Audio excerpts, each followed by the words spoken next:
अभी तक सामने आई हैं चीजें, तो से देखते हैं क्या नुक्ता नजर होगा आपका इस पे।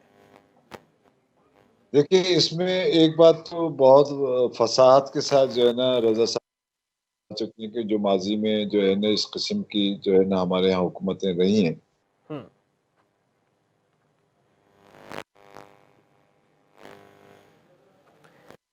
शहबाज शरीफ साहब की मुलाकात हुई है वज़ीर-ए-आला गिलगित बल्तिस्तान अली मीन गंडापुर से, और इसमें यकीन दहानी करवाई गई सूबे के मामलात को तय करने के हवाले से जो मुतालबात थे वाजिबात के हवाले से केपी हुकूमत को वो दिए जाएं। जी वारिस साहब कंटिन्यू करिएगा। जी, मैं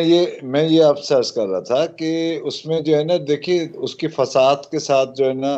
वो रजा साहब ने बता दिया कि माजी में अमूमी हमारे यहाँ ये रहा है कि सूबे में एक हुकूमत है, हक में एक हुकूमत है,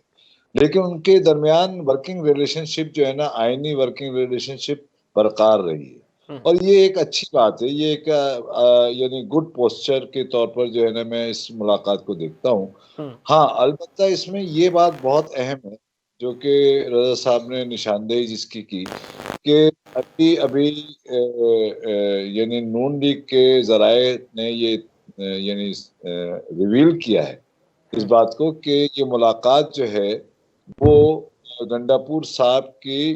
गोया के दरख्वास्त पर हुई, उनकी रिक्वेस्ट पर हुई, और उनकी रिक्वेस्ट को जो है ना फौरी तौर से जो है ना एक्सेप्ट कर लिया गया है। इसका मतलब ये है कि उनसे कोई ना कोई ऐसी तो ताकत है जो कि उनसे कह रही है कि जाएं और जाके मुलाकात करें और मुलाकात करके मामलात को तय करें। तो यकीनन ये दो तरफा मामलात हैं और ये नहीं है कि एक तरफा मामलात हैं। और चूंकि उन्होंने एक ऐसी तलवार उनके ऊपर लटका रखी है जो कि नाहरी की तरफ जा सकती है और उनको डिसीड भी कर सकती है, तो लिहाजा उस हवाले से उन्होंने अगर कोई नेगोशिएशन की है तो ये पॉलिटिकली जो है ना वो मैं समझता हूँ कि ये एक पॉजिटिव बात है और नेगोशिएशन के जरिए ही मसलों का हल निकलता है। तो गंडापुर साहब जो है वो यकीनन एक बहुत ही जज्बाती के